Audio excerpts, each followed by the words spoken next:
paroles de passionnés. On va dans le jardin avec Gilles. Bonjour Gilles. Bonjour Nadia.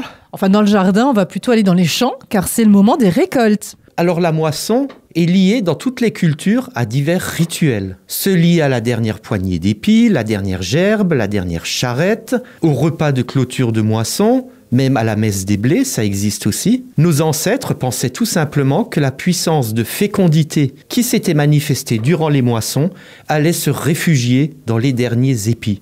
Ainsi, on connaît une tradition dans le Haut-Rhin où une jeune fille coupait les 9 derniers épis de blé qu'elle accompagnait de prières. Et cette gerbe de blé était ensuite portée en procession dans le village, bénie par le prêtre et incorporée dans les semis pour l'année prochaine. Et peut-être tu as remarqué, mais en cette période de l'année, plusieurs villages organisent une fête de la moisson.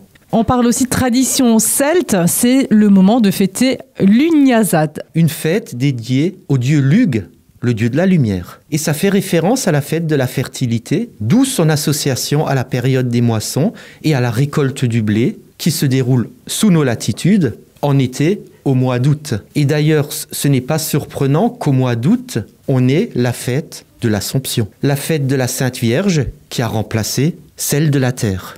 Voilà, donc la fin des moissons a toujours été chargée avec une symbolique particulière forte, dont les reliquats restent visibles, Gilles. Absolument. Qu'importe la manière dont vous allez célébrer l'Ugnazad ou la fin des moissons, pensez tout de même à faire au moins une balade dans les champs et surtout profitez encore de ces belles journées d'été parce que je ne sais pas si tu as remarqué, mais les jours déclinent de plus en plus et le soir et le matin, on sent que l'automne est à nos portes.